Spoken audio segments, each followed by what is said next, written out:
Hello and welcome back to the Blame Game. This weekend had more playoff games, but the two series went as you would expected, with the favorites winning 3-0 and 3-1. And I don't really feel like punching down at teams that weren't expected to win and explaining why they lost anyways. So instead, I want to take a moment to focus on something that the community is very passionate about right now in Champions Queue. I'll start this by saying I don't want to be a doomer. There is a chance that Champions Queue bounces back strong in summer when all the teams are back in the start of the LCS and everyone's got their hopes and dreams and they're all starry-eyed. But I'd also rather be a little overreactionary and make sure the focus and conversation is on this topic rather than let it slide and then it actually does end up being dead. And it's especially concerning given the fact that we've only had two splits now. Split one kind of ended with a whimper where a bunch of the people stopped playing once they realized they didn't have a chance of winning the money or something. And then season two just never really got off the ground, started for a little bit and then instantly died. So that's about half of Champions Queue's total lifetime right now where it's not super active and being utilized. I'll admit to being on the cynical side for Champions Queue, both in terms of what I thought it would do for the players and how much they would use it, as well as how important I really think it is overall anyways. We'll get into that second one a little bit later, but to start, I've been listening to calls for a better solo queue practice environment since 2015 when the servers originally moved from Portland to Chicago. And as I mentioned in a video I made in 2018, I think it was, for Riot called The Flame Game, where I was talking about this call for in-houses and stuff like that. You all have the exact same schedule. You're scrimming each other. You have access to this low ping environment already. Don't tell me the problem is streaming. That's what I keep hearing about. And Bjergsen himself also said, you know, he tried to organize this in 2016 and it didn't get off the ground. This is Bjergsen, who had some of the highest concurrent viewers, willing to give that up in order to get a better practice environment, and the problem was players are too lazy. I mentioned that, you know, back in 2015, it wasn't like we were winning world championships then. We weren't winning any best of fives actually internationally. We had never won, I believe, an international best of five at a Riot event, Worlds or MSI or All-Stars, whatever it was called back then. So it's not like we were crushing it and the servers moved and suddenly it's like, oh no, this 40 higher ping is why we can't compete now. Did we have a worse practice environment than all the other major regions? Yes, we have higher ping. You could argue the players aren't as good, yada, yada, yada. But if you were gonna make a pie chart of all the problems that North America has and the things for why we are struggling internationally, and you were gonna break it out into sections, how big of a wedge do you think you're really gonna give to solo queue practice environment? The way it's been talked about in the past, from pro players, they would convince you with something like 50%, like, oh yeah, this is a huge deal. I never really bought that, but with how it's been talked about and how much emphasis players have put on, oh, the ping's so bad, the ping's so bad, the solo queue's so bad, you would think they would be dying for a better practice environment, but we always had issues. In that 2018 video, it feels like a joke, but back then people were legitimately arguing that in-houses were dying because you couldn't stream them. And that's what I ripped apart in that video, was the idea that like pros aren't streaming that much. Like it wouldn't really cut into their practice time if they're actually playing in-houses after scrims for a portion of time. The other complaint, which I called BS on, was like they needed a single button to queue up. Like, oh, a single button's gonna solve it, and then people will play in-houses. Anyways, my point is, for years I've been hearing people say, oh, our practice environment sucks. Some people who care try and build a better version like Bjergsen or CoreJJ, and then it never really gets off the ground for the majority of the ecosystem that seems to be complaining. I never bought those excuses, and so when Champions Queue rolled around and basically solved every single problem that the players have ever had with it, I was actually still skeptical because I didn't believe the excuses I was given in the first place. So now I'm getting more reasons why people aren't using Champions Queue, like, oh, well, we got knocked out, or I'm in playoffs, or I'm in Academy Proving Grounds, and that's why I'm not playing it. And I'm looking at all this long list of excuses I've listened to before about, oh, I would use it except this. And I'm just like, that's just another one in that line of excuses. Like, you can be doing it right now. There's no reason you can't be. You just don't want to. There are people who legitimately do want to use it, and then because you don't hit a critical mass, it falls apart. And we'll get into that a little bit in a minute here, but just on this idea about why people aren't using it right now, first off, I checked. Teams are not scrimming more in playoffs. As far as I'm aware, from the one person I asked to on the team side, they're still just playing a single set of best of five games, starting around noon, I believe, and then ending around 5 is the goal, I think. So there's plenty of time for the teams in playoffs to still be playing Champions Queue. For the people who got eliminated already, what the fuck are you doing? You have effectively 2 months off before LCS starts back up again between playoffs now and MSI. And I understand taking like a week off But are you just going to take the 2 months off and not play Champions Queue because you don't need to now because you're eliminated? What about when Worlds rolls around? You get another 4 months off. Like, teams and players on bottom tier teams have a ton of time off. A ton of time where they're not competing in the LCS. You're just not going to use this tool during those periods of times because you're eliminated? What does that say? This probably sounds like I'm about to say NA pros are lazy. And the problem was players are too... But I won't. And here's why. NA pros and pros as a whole work harder than the average person.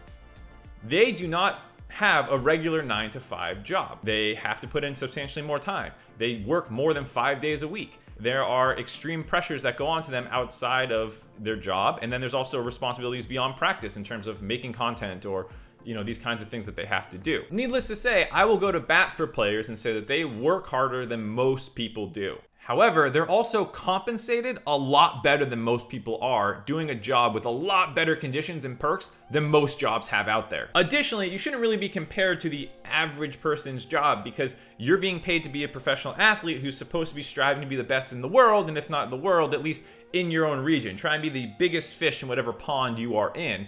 And that's where you start looking at this and say, okay, it's not a regular job. You are, compared to your peers, supposed to be trying really hard. This is not a healthy job in the sense that in order to be the best at something, it takes a little bit of an unhealthy mindset, a little bit of obsession to get that far, to reach that peak. And there's a lot of people who do not seem to have that mindset. Now, there's a spectrum between where we're currently at and the glory days of StarCraft Korean pros playing like 18 hours a day, sleeping 2 hours a day, and like almost killing themselves playing that hard. I'm not asking for everyone to get up to this level, but from where some of the people are right now, maybe get up a little bit more.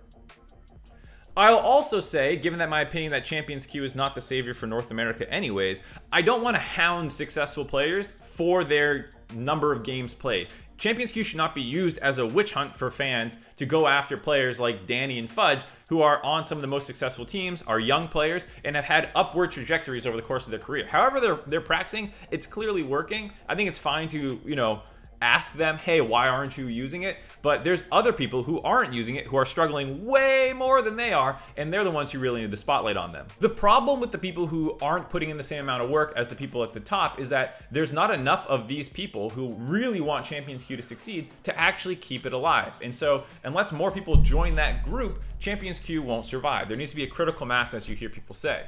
And I'm not sure what that number is, and I would love to get a hard number from Champions Queue, because you can calculate what the average length of a queue time is in high elo solo queue, and then see how many games of Champions Queue you need going at once to get close to that number. If it's a 20-minute queue time, 10-minute queue time in high elo, and assuming you're willing to pay a little bit of a premium on the queue time on this side, well then how many people do you need to hit that? So if this is at 10, this is at 15, or if this is at 20, this is at 25. What's that number? Because I don't really think it's that high. And given the amount of people who have access to this Champions Queue in terms of all the pro players in LCS, Amateur, Academy, and some just people like Lorlo and RJS and streamers and stuff like that, there clearly should be enough people to hit that critical mass. I just want to know what that number is, because I don't think the bar is really that high. If every single person who had access to Champions Queue played 1 to 2 games a night spread out over that 6-hour window or whatever, I would think that you would have that critical mass. The only complaints left for Champions Queue, which is queue times and not being able to get your role and these kinds of things, are solved by people actually just doing Champions Queue. The excuses have compounded. They've turned in on themselves. Why isn't Champions Queue working? Oh, it's not. I'm not doing it because no one else is doing it. My biggest concern for Champions Queue is that in the long run, it does more harm than good. Yes, it is definitely a better area to practice than solo queue, but is it worth the potential negative PR downside for the North American scene now that people are just losing faith in their pros because they don't see this tool being used that everyone around the world seems to think would be great, and the people who have been using it saying it's great, and it's just sitting there withering on the vine? We just handed fans all the ammo they needed to rag on our pros forever, and the only way you can spin that in a positive light is that hopefully that forces people to then step up. But again, I'm a cynical person. As I said before, I never really believed in Champions Queue being the savior of North America, but that doesn't mean that I'm happy to see the tool underutilized. I'm just saying that I think there's always been bigger problems in the North American ecosystem, which over the course of my career I have talked about endlessly, so you can just try and find those somewhere, my conversation in the past on Hotline League or whatever. But I do think that this problem has been scapegoated, the NA ping, for so long by specifically players because they're the ones who feel it and it feels the worst if you're on there. But I think it's been really blown out of proportion for why we underperform compared to other regions. And I put that in air quotes only because we are the 4th best major region, if you wanted to use, say, something like population size, which is another form of talent density in a single region, you could argue. And we're 4th at that. And we seem to be 4th best in international. What do you know? Anyways, that's another tangent. But my point is, hopefully now this will take maybe some spotlight off how important that solo queue practice is and more into some of the other issues that we can be discussing. Anyways, that's going to do it for this week of the Blame Game. I hope you enjoyed it. A little more rambly, a little bit more discussion-oriented. If you did like it, make sure to like, comment, subscribe. If you have not already, ding the bell, do all that jazz. With playoffs returning to the top 4 teams and start seeing who's going to make it to Houston, I'm definitely going to be doing a more gameplay-oriented one next week, so make sure to tune in for that one. I'll see you guys then. You know, sometimes when it's your job to do something and you can't figure out how to do it because you filmed so many outros over the years, and now you're just awkwardly at the end of somebody's YouTube video and they're sitting there being like, is this really happening? Is he just saying he doesn't know what outro to do? Well, if you're like that, then you might want to consider getting an Alienware computer. Because if I had one in front of me right now, maybe I'd have like a script that I've written on it that would be something I could refer to instead of this weird ad-lib thing that I'm doing right now. No, honestly, Alienware's got great stuff. We've been using everything that they create for years for TGI. I can actually officially say that now because it's just been like literal years. There's 2 years that just now where I wasn't even out here and we were using their stuff to do remote interviews and it was awesome. They allow us to create wonderful 4K videos like this one, and I really appreciate their support. So if you appreciate my videos, understand that we couldn't do it without them. So go check them out. There's a link in the description below.